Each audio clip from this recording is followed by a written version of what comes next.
was beginning to turn a pale purple. As the peaks of Takachiho were enveloped in morning mist, the young Jimmu stood on the heights of Takachiho Palace with his brother Itsushi no Mikoto. "This land is not enough," said Jinmu, and Itsuki no Mikoto quietly nodded. "Surely, the land of Hyuga is a sacred place where the gods descend. But it is too small to rule a country." The morning sun begins to rise, painting the far east in a golden light. Jinmu continued, gazing eastward. "My mother told me that there is a vast plain to the east. This place is worthy of being the capital of the emperor." A few days later, Jimmu called his mother, Princess Tamayori, and told her of his decision to march east.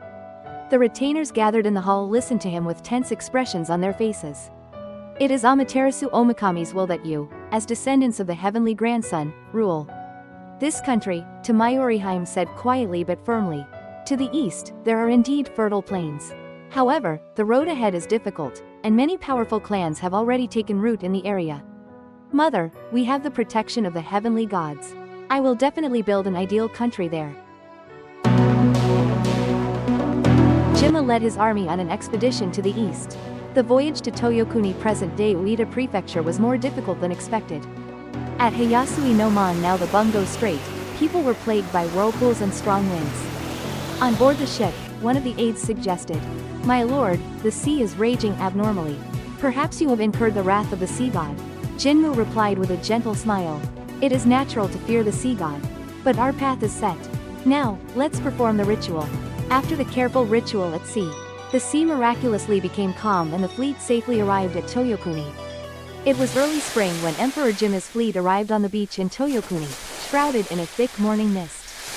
Having overcome the hardships at Hayasui Gate, the troops were exhausted.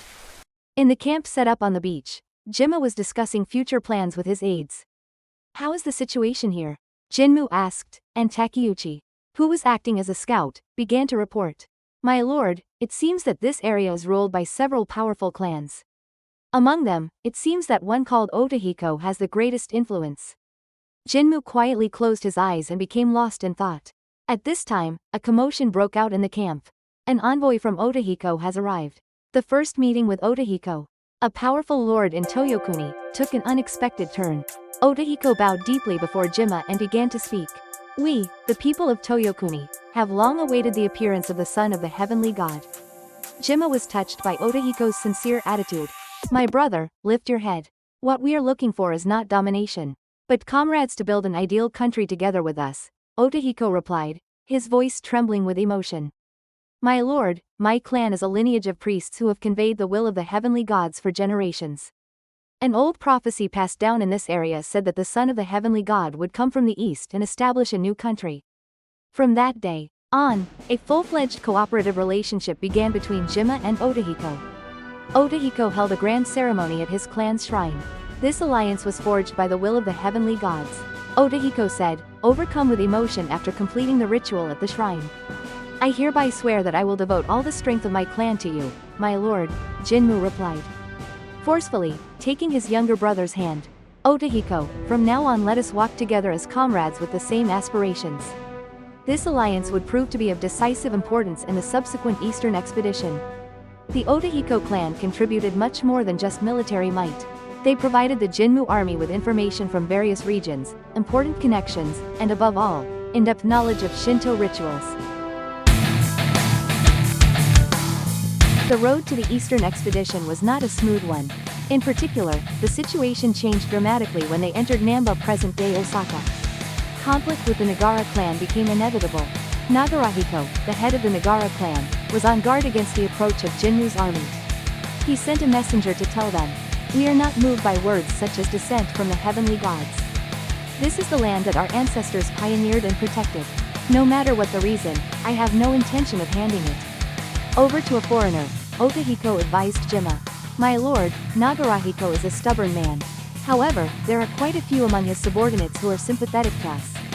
In fact, opinions were divided among the powerful Nagara clan. Nagarahiko's younger brother, Takenami, was secretly trying to contact the Jinmu army.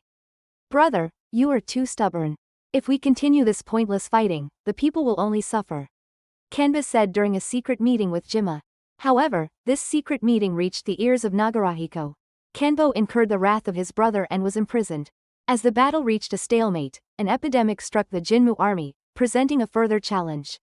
"My lord, if things continue like this, the morale of the troops will not be maintained," his aide advised, and Jimmu was deeply worried. At this time, Otahiko made a suggestion. "There is a divine ritual passed down in my clan that can quell epidemics. However, this requires special preparation." Jimmu accepted Otahiko's proposal. Special rites were held by priests from Toyokuni, and miraculously, the epidemic gradually subsided. However, the army was severely depleted, and concerns were raised about continuing the advance. One night, Emperor Jimmu gathered his aides and held a council. "My lord, I think we should return to Toyokuni and reorganize our situation," Takeuchi suggested. And many of his aides showed signs of agreement. At this time, my younger brother stood up. "My lord, I have an idea. The sacred grounds of Kamana have long been said to be home to powerful divine powers. So why not seek guidance from the gods?" Jinmu pondered deeply. "Do I carry on, retreat, or find another way?" This decision would determine the fate of the Eastern expedition. There is a deep meaning in Otahiko's words. "We began our Eastern expedition in accordance with the will of the heavenly gods. If so, the right thing to do would be to seek the guidance of the gods again." And just as the desperate Jinmu army retreated to Kamana, a ray of light shone upon them. As Jimmu was praying deeply in front of a shrine in Kamana, the sky suddenly lit up with a golden glow and a divine message was received from the sun goddess Amaterasu. "My grandson, do not be afraid. I will send someone to show you the way." Immediately after this, a Yatagarasu descended from the sky. The crow with its jet black feathers led Jinmu's army on the right path. Jinmu's army headed towards Yamato. Along the way, they made steady progress, negotiating and fighting with various powerful clans. One night, while planning a strategy with his aides in the camp, Jimmu spoke. "The land of Yamato is the place that satisfies the will of the heavenly gods. I will build a capital there and rule the world." After many twists and turns, Jimmu finally arrived in Yamato. Looking out over the fertile plains, Jimmu was convinced. "This is the place we have been looking for."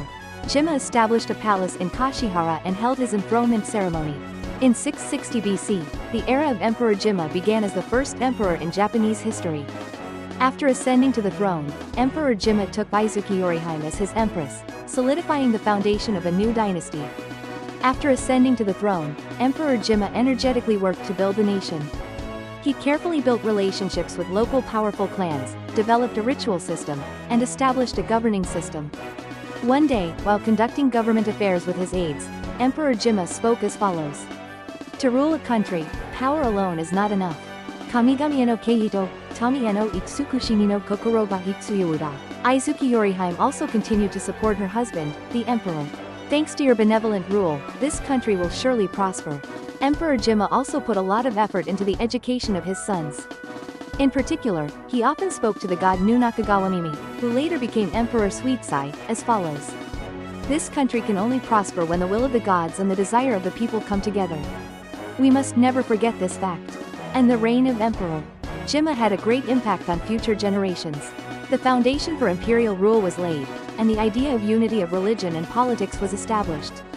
His reign was passed down to future generations as a story of building a new nation that placed emphasis on harmony with the gods and cooperation with the people, rather than simply conquering through military force.